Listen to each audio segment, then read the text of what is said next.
Islam adalah agama akhlak. Agama kita Islam yang diberkahi oleh Allah Subhanahu wa taala, yang Allah Subhanahu wa taala ridha bagi hambanya hanya dengan agama ini, dan Allah Subhanahu wa taala tidak ridha dengan agama selain Islam. Assalamualaikum warahmatullahi wabarakatuh. Innal hamdalillah nahmaduhu wa nasta'inuhu wa nastaghfiruh ونعوذ بالله من شرور أنفسنا وسيئات أعمالنا من يهد الله فلا مضل له ومن يضلل فلا هادي له وأشهد أن لا إله إلا الله وحده لا شريك له وأشهد أن محمدا عبده ورسوله أما بعد فإن أصدق الحديث كتاب الله وخير الهدي هدي محمد صلى الله عليه وسلم وشر الأمور محدثاتها وكل محدثة بدعة وكل بدعة ضلالة وكل ضلالة في النار. أيها الإخوة الكرام، في هذا اليوم المبارك لقد تشرفنا نحن أهل لومبوك بزيارة شيخ من مشايخ أهل السنة والجماعة بالمدينة النبوية، وهو فضيلة الأستاذ الدكتور عبد الرزاق بن عبد المحسن العباد البدر، ونشكر الله تبارك وتعالى على ما سعى فضيلته من سفر إلينا وحضور في مجالسنا في إندونيسيا، وجزاه الله خيرا كثيرا. وسيلقي فضيلته إن شاء الله تعالى في هذه الليلة أمامنا محاضرة لعل الله تبارك وتعالى ينفع بنا في لومبوك خاصة وأهل إندونيسيا عامة، فليتفضل مشكورا. السلام عليكم ورحمة الله وبركاته.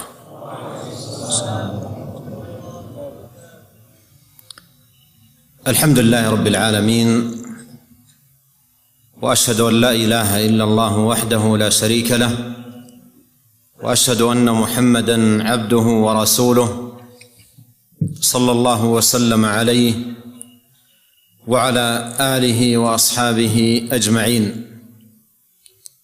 اللهم لا علم لنا إلا ما علمتنا، اللهم علمنا ما ينفعنا وزدنا علمًا، وأصلح لنا شأننا كله ولا تكلنا إلى أنفسنا طرفة عين. اللهم اهدنا لأحسن الأخلاق لا يهدي لأحسنها إلا أنت، واصرف عنا سيئها لا يصرف عنا سيئها إلا أنت، وأعذنا أجمعين من منكرات الأخلاق والأهواء والأدواء، وأصلح لنا شأننا كله ولا تكلنا إلى أنفسنا طرفة عين. أما بعد، فيا أيها الإخوة الكرام، هذه لحظات طيبات ومناسبة كريمة في هذا اللقاء وفي هذا المسجد في بيت من بيوت الله تبارك وتعالى. جمعنا الله عز وجل هذا الجمع ويسر لنا هذا اللقاء، فنسأله جل في علاه أن يتقبل منا أجمعين اجتماعنا هذا، وأن يجعله في موازين حسناتنا يوم نلقاه سبحانه وتعالى. وإذا كان الأخ المقدم الشيخ جزاه الله خيرا يذكر أنني تعبت في القدوم، ففي الحاضرين من تعب أكثر مني وجاء من مسافات بعيدة، وبعضهم جاء من جبال ومناطق نائية، فأسأل الله تبارك وتعالى أن يتقبل من الجميع بقبول حسن، وأن يرزقنا في مجلسنا هذا الخير والنفع والبركة. Tadi saya memberikan muqaddimah bahwa alhamdulillah kita pada hari ini diberikan kemuliaan oleh Allah Subhanahu wa taala dengan hadirnya salah seorang masyayikh kita dari masyayikh Ahlus Sunnah wal Jamaah yang beliau dari kota Rasulullah sallallahu alaihi wasallam, dan semoga Allah Subhanahu wa taala menjadikan apa yang beliau akan sampaikan dan yang telah sampaikan dari kajian-kajian beliau baik yang telah lewat dan yang sekarang diberikan manfaat oleh Allah Subhanahu wa taala oleh kita semua. Beliau adalah Fadilatul Syekh Abdul Razak bin Abdul Muhsin Al-Abbad Al-Badr hafizahullah, dan kita bersyukur kepada Allah Subhanahu wa taala bahwa Allah mudahkan bagi beliau untuk hadir di tempat kita ini, dan semoga Allah Subhanahu wa taala membalas beliau.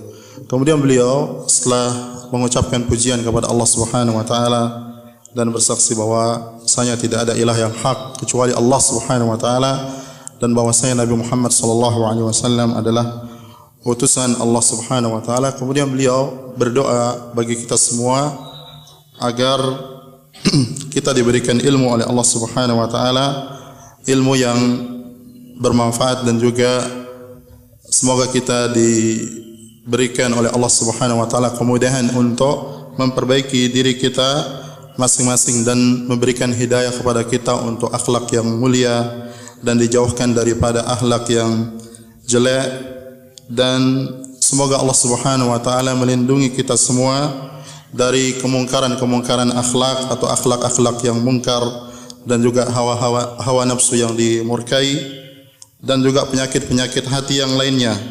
Dan semoga Allah Subhanahu wa taala tidak menyerahkan semua urusan kita kepada diri kita, melainkan semua dikembalikan kepada Allah Subhanahu wa taala. Kemudian beliau mengatakan bahwasanya ini adalah saat-saat yang sangat baik dan juga kesempatan yang sangat mulia, yaitu kita bisa bertemu di masjid ini yang dia rumah dari rumah-rumah Allah Subhanahu wa taala, di mana Allah Subhanahu wa taala telah mengumpulkan kita dengan hadirin yang hadir pada kesempatan ini, dan semoga Allah Subhanahu wa taala memudahkan bagi kita dengan pertemuan yang ada, dan juga kita meminta kepada Allah Subhanahu wa taala agar menjadikan, semoga Allah Subhanahu wa taala menjadikan pertemuan kita ini pertemuan yang bermanfaat dan juga menjadi salah satu dari bagian kebaikan dan pahala bagi kita di akhirat kelak di sisi Allah Subhanahu wa taala. Beliau juga menyebutkan bahwasanya tadi saya menyebutkan bahwa beliau hadir di sini tentu dengan perjalanan yang tentu melelahkan. Beliau mengatakan bahwasanya apa yang disebutkan oleh saya tersebut tentu tidak kalah juga dengan lelahnya antum semua yang hadir di sini.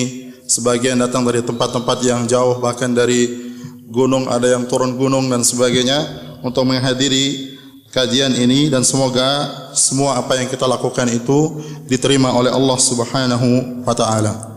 Wa unwanu hadha al-liqa al-Islam dinu al-akhlaq, wa dinuna hadha ad-din al-mubarak الذي رضيه الله سبحانه وتعالى لعباده ولا يرضى لهم دينا سواه، هو دين الأخلاق بأبهى حللها وأجمل صورها وأتم معانيها، بل إن الأخلاق بتمامها ووفائها وكمالها لا توجد إلا في الإسلام. وكتاب ربنا جل وعلا القرآن الكريم هو كتاب الأخلاق، إن هذا القرآن يهدي للتي هي أقوم. ونبينا صلى الله عليه وسلم هو الإمام في كل خلق عظيم وأدب رفيع. أتم الله جل وعلا له خلقه، فكان أكمل الخلق أدبا وأحسنهم خلقا وأطيبهم معاملة لا كان ولا يكون في الناس مثله في الآداب والأخلاق وفي جميع الأمور. وقد كان صلوات الله وسلامه خلقه القرآن، كان خلقه القرآن. لما سئلت أم المؤمنين عائشة رضي الله عنها عن خلق النبي صلى الله عليه وسلم قالت كان خلقه القرآن، بمعنى أن كل خلق وأدب دعي إليه في القرآن الكريم فإن النبي صلى الله عليه وسلم أتى به متمما مكملا، فكان صلوات الله وسلامه عليه قدوة للعالمين في كل خلق عظيم وأدب رفيع. Kemudian beliau menyebutkan bahwasanya tema kajian kita pada pertemuan kali ini adalah Islam adalah agama akhlak. Agama kita Islam yang diberkahi oleh Allah Subhanahu wa taala, yang Allah Subhanahu wa taala ridha bagi hambanya hanya dengan agama ini, dan Allah Subhanahu wa taala tidak ridha dengan agama selain Islam, di mana agama yang diridhai oleh Allah Subhanahu wa taala bagi hambanya yaitu al-Islam adalah agama akhlak. Agama akhlak dalam artian gambaran tentang agama yang sebaik-baik dan seindah akhlak, seindah-indahnya akhlak, dengan gambaran dan bentuk yang terbaik yang diajarkan oleh Rasulullah sallallahu alaihi wasallam, yang di mana gambaran terbaik dan yang mulia dari akhlak ini tidak terdapat kecuali di dalam Islam, di dalam agama yang dibawa oleh Rasulullah sallallahu alaihi wasallam. Dan Al-Qur'anul Karim adalah kitab suci yang mengajarkan akhlak, yang berisi akhlak. Dan Allah Subhanahu wa taala menyebutkan di dalam Al-Qur'an yang artinya sesungguhnya Al-Qur'an ini atau kitab ini dia memberikan hidayah kepada akhlak atau kepada sesuatu yang sangat lurus, sangat baik. Kemudian Rasulullah sallallahu alaihi wasallam, nabi kita Nabi Muhammad sallallahu alaihi wasallam adalah imam di dalam masalah akhlak. Tidak ada orang yang paling tinggi akhlaknya dari Rasulullah sallallahu alaihi wasallam, dan beliau adalah sebaik-baik manusia yang diberikan akhlak dan disempurnakan akhlaknya oleh Allah Subhanahu wa taala, dan yang paling baik muamalahnya. Tidak ada orang yang semisal atau menandingi akhlak dan kebaikan muamalah Rasulullah sallallahu alaihi wasallam, dan di dalam segala urusan beliau yang berkaitan dengan kehidupan. Dan Nabi Muhammad sallallahu alaihi wasallam adalah akhlak beliau adalah Al-Qur'an. Sebagaimana disebutkan bahwasanya Aisyah radhiyallahu taala anha ummul mukminin ditanya tentang akhlak Rasulullah sallallahu alaihi wasallam, kemudian beliau mengatakan bahwasanya akhlak beliau adalah Al-Qur'an. Dan yang dimaksudkan dengan perkataan beliau bahwa akhlak Rasulullah SAW adalah Al-Quran, bahwasanya Rasulullah SAW telah mendatangkan dan melakukan pada pribadi beliau, atau telah ada pada diri Rasulullah SAW dan pribadi beliau semua akhlak yang Al-Quran mengajak kepadanya. Artinya segala yang diajak di dalam Al-Quran kepada akhlak yang mulia semua ada pada diri Rasulullah sallallahu alaihi wasallam, dan beliau berakhlak dengan apa yang ada di dalam Al-Quran dengan sesempurna dan sebaik-baik akhlak yang ada pada diri Rasulullah sallallahu alaihi wasallam. Oleh kerana itu Rasulullah sallallahu alaihi wasallam adalah qudwah kita dan teladan kita di dalam akhlak dan budi pekerti.